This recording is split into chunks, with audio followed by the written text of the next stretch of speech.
நான் பிரகாஷ் பேசுகிறேன்.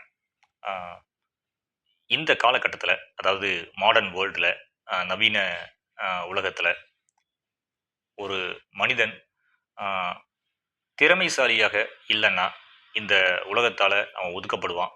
இது பல இடங்களில் நடந்துக்கிட்டு தான் இருக்குது. ஆ, இதை நான் ஒரு உதாரணத்துக்கு சொல்கிறேன். ஒரு ஸ்கூலாக இருக்கட்டும், அந்த ஸ்கூலில் படிக்கிற ஒரு ஸ்டூடெண்ட்டு ஒழுங்கா பரீட்சையில பாஸ் ஆகல, அவன் வந்து ஃபெயில் ஆயிட்டான் அப்படின்னா, அவன என்ன பண்றாங்க அப்படின்னா, அந்த டீக்ரேட் பண்றாங்க. அதாவது ஒரு 8த் ஸ்டாண்டர்டுக்கு அப்புறம்லாம் என்ன பண்றாங்க அப்படின்னா, டீக்ரேட் பண்றாங்க. 8த் தாண்டி 9த் போக முடியாது. அண்ட் தென் அடுத்த கிளாஸுக்கு போக முடியாது. இந்த மாதிரியான ஒரு சூழ்நிலைகள்ல அவன் தள்ளப்படுறான். அந்த ஒரு மாணவன், ஒழுங்கா படிக்காத அந்த நபர்கள்.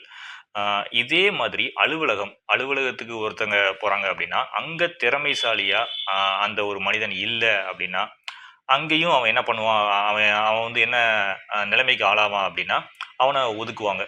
அ இதே மாதிரி தான் ஒவ்வொரு இடமா இருக்கட்டும், அது எங்க போனாலும் சரிதான். இந்த உலகத்துல திறமை அப்படின்றது ரொம்ப ரொம்ப முக்கியமான ஒரு விஷயமா இருக்குது. அ அந்த திறமைய வளர்த்துக்கிறதுக்கு என்ன பண்ணணும்? நான் முக்கியமா ஒரு 7 விஷயங்கள் நான் சொல்லப் போறேன். அந்த 7 விஷயங்கள் என்ன அப்படின்றத அ எல்லாருமே நீட்டா ஃபாலோ பண்ணுங்க அத. ஃபாலோ பண்ணீங்க அப்படின்னா, கட்டாயமா நீங்களும் ஒரு திறமைசாலியா இருக்க முடியும். நீங்க ஒரு பேரண்ட்டா இருந்தீங்க அப்படின்னா, உங்களுடைய குழந்தைகளையும் திறமைசாலிகளாக வளர்க்க முடியும்.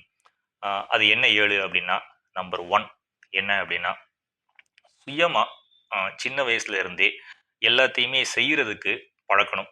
அந்த ஒரு குழந்தைய என்ன பண்ணணும் அப்படின்னா, செல்ஃபா, அதாவது யங் ஏஜ்ல இருந்தே எல்லா வேலைகளையும் தானே அந்த குழந்தை அ செய்ய வைக்க வேண்டியது யாருடைய கடமை அப்படின்னா, அது ஒரு பேரண்ட்டுடைய கடமை.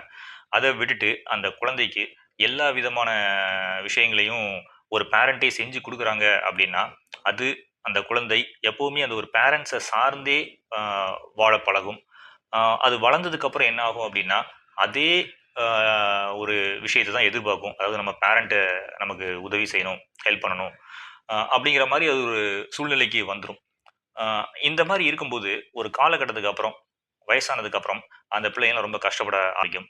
அதனால ஒரு பேரண்ட் என்ன பண்ணணும் அப்படின்னா, 7 முக்கியமான திறமைகள உங்க குழந்தைகள அ அவங்களுக்கு வளர்த்துக்கிடணும். அ அது என்ன 7 முக்கியமான திறமைகள்னு சொல்றேன் நான் இப்போ. First one self.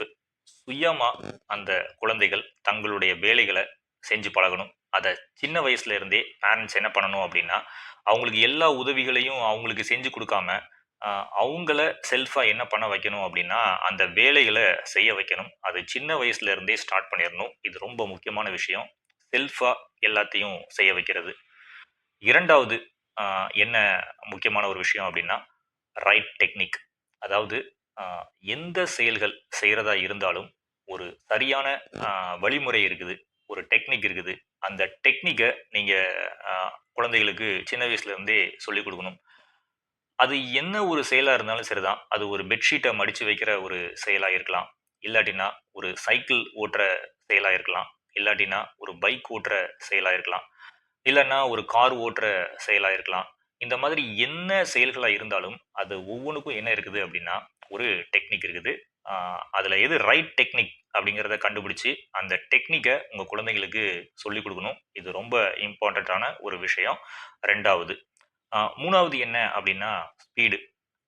ஆ இந்த காலகட்டத்தில எல்லா வேலைகளையுமே ஒரு மனிதன் ஸ்பீடா செய்ய வேண்டியதா இருக்குது.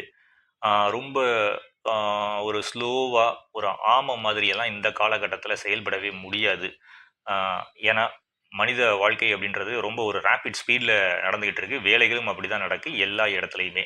அதனால உங்க குழந்தைகள் எப்படி இருக்கணும் அப்படின்னா, ஒரு ஸ்பீடா இருக்கணும். அவங்க ஸ்பீடா என்ன பண்ணணும் அப்படின்னா, அவங்களுடைய வேலைகள முடிக்கணும். அப்போ ஸ்பீடா அவங்களுடைய வேலைகள முடிக்கிறதுக்கு நீங்க என்ன பண்ணணும் அப்படின்னா, அந்த ஒரு திறமைய அவங்களுக்கு வளர்த்து விடணும். ஸ்பீட இன்கிரீஸ் பண்ணி விடணும். ஆ இது ரொம்ப முக்கியமான ஒரு விஷயம். அடுத்தது 4வது மைண்ட்ஃபுல்னஸ். எந்த ஒரு வேலையா இருந்தாலும் உங்களுடைய குழந்தை முழு கவனத்தையும் அதில தான் செலுத்தணும். இப்போ உதாரணத்துக்கு எழுதிட்டு இருக்கிறாங்க அப்படின்னா, ஒரு எக்ஸாம் எழுதுறாங்க அப்படின்னா, எக்ஸாம் எழுதிட்டு இருக்கும்போது, அந்த ஃபோக்கஸ் ஃபுல்லா அந்த குழந்தைக்கு அந்த எக்ஸாம்ல தான் இருக்கணுமே ஒழிய, சுத்தி நடக்கிற அந்த விஷயங்கள பார்த்து அது டிஸ்ட்ராக்ட் ஆகக்கூடாது. அதோடைய ஃபோக்கஸ் அண்ட் கான்சன்ட்ரேஷன் எதுல மட்டும் தான் இருக்கணும் அப்படின்னா, அந்த எழுதுறதுல மட்டும் தான் இருக்கணும். அதாவது மனம் முழுக்க எழுதுறதுல மட்டும் தான் அந்த கவனம் இருக்கணும். அதுக்கு பேர் தான் என்னன்னா, மைண்ட்ஃபுல்னஸ் அப்படின்றது. மைண்ட்ஃபுல்னஸ் அப்படின்றது ரொம்ப இம்பார்ட்டன்டான ஒரு விஷயம். ஆ இத எல்லா பேரண்ட்டும் கட்டாயமா குழந்தைகளுக்கு சொல்லிக் குடுக்கணும், சின்ன வயசுல இருந்து. அதுக்கு அடுத்தது 5வது அண்டர்ஸ்டாண்டிங். அதாவது எந்த ஒரு சப்ஜெக்ட்ஸ உங்க குழந்தைகள் படிச்சாலும், நீங்க என்ன பண்ணணும் அப்படின்னா, அத புரிஞ்சு அவங்கள படிக்க சொல்லணும். சும்மா பிளைண்டா மக்கப் பண்றது, இதெல்லாம் ஒரு சரியான ஒரு வழிமுறை கிடையாது.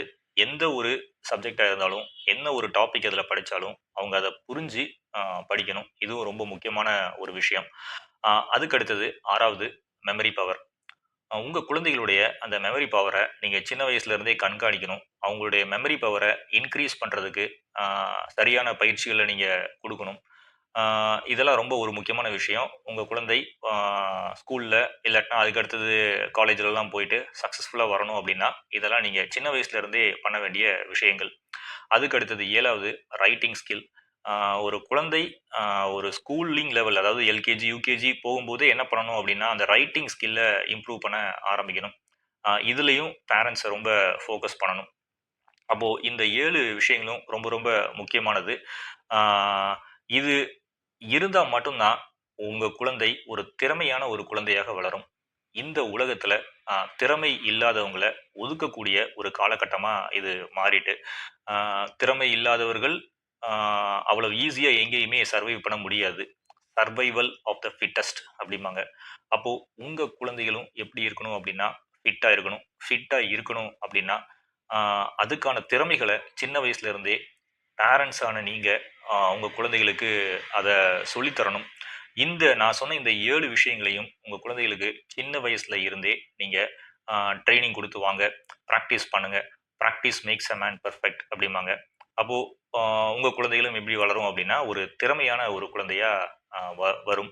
அ திறமை இருந்தால் மட்டுமே இங்க அ சஸ்டெயின் பண்ண முடியும். இத நம்ம பல இடங்கள்ல நம்ம பார்க்குறோம். ஒரு ஸ்கூலா இருக்கட்டும், அ அந்த ஸ்கூல்ல பார்த்தீங்கன்னா, ரேங்க் சிஸ்டம் வச்சிருப்பாங்க. நம்பர் 1, நம்பர் 2, நம்பர் 3, நம்பர் 4 அப்புறம் லாஸ்ட் ரேங்க் அதுக்கப்புறம் ஃபெயில் ஆனவங்க அப்படின்னு சொல்லி அந்த ஒரு அ பிரிவினை இருக்குது. அப்போ அந்த கடைசி உள்ளவங்கள கடைசி என்ன பண்ணுவாங்க அப்படின்னா, ஃபெயிலியர்ஸ் என்ன பண்ணுவாங்கன்னா, அந்த ஒரு 8த் ஸ்டாண்டர்ட்க்கு அப்புறம் நான் 9த்துக்கு அனுப்ப மாட்டேன் அப்படிம்பாங்க. 9த்துக்கு அப்புறம் 10த்துக்கு அனுப்ப மாட்டேன் அப்படிம்பாங்க. அதுக்கப்புறம் 10த் ஃபெயில் ஆயிட்டா, அதுக்கப்புறம் 11த் போ முடியாது. இந்த மாதிரியான ஒரு சிஸ்டம் இருக்குது. ஆ இது ஸ்கூல்லயும் அப்படிதான். இதே இது வேலைக்கு போறாங்க அப்படின்னா, அந்த வேலைக்கு போயிட்டு அந்த குழந்தைகள் திறமை இல்லாத ஒரு ஒரு இளைஞனா, இல்லன்னா ஒரு திறமை இல்லாத ஒரு நபரா இருக்கிறாங்க அப்படின்னா, அந்த வேலையில போயி அவங்களால சக்சஸ்ஃபுல்லா இருக்க முடியாது. அங்கேயும் என்ன பண்ணுவாங்கன்னா, அவங்கள அ விலக்க தான் முயற்சி பண்ணுவாங்க. ஒதுக்கி வைக்க தான் முயற்சி பண்ணுவாங்க. அப்போ இந்த உலகத்துல எது ரொம்ப முக்கியமான ஒரு விஷயமா இருக்குது அப்படின்னா, திறமை அப்படின்றது ரொம்ப ரொம்ப ஒரு முக்கியமான ஒரு விஷயமா இருக்குது. ஆ ஆ இந்த காலகட்டத்துல ஒரு மனிதன் போராடி சக்சஸ்ஃபுல்லா ஜெயிக்கணும் அப்படின்னா, வெற்றி அடையணும் அப்படின்னா, திறமை அப்படின்றது ரொம்ப ரொம்ப முக்கியமான ஒரு விஷயம். உங்க குழந்தைகளுக்கு நீங்க சின்ன வயசுல இருந்து நான் சொன்ன இந்த 7 விஷயங்களையும் நீங்க ஒரு பேசிக்ல எல்கேஜில இருந்தே ஸ்டார்ட் பண்ணிட்டீங்க அப்படின்னா, நிச்சயமா உங்க குழந்தைகள் ஒரு ஒரு ஒரு வெற்றிகரமான ஒரு மனிதனாக இந்த உலகத்துல வாழ்வாங்க. என்னுடைய அடுத்த வீடியோல நான் வேற ஒரு நல்ல பதிவோட உங்கள வந்து சந்திக்கிறேன். அதுவரைக்கும் உங்களிடமிருந்து விடைபெறுவது பிரகாஷ். நன்றி. வணக்கம்.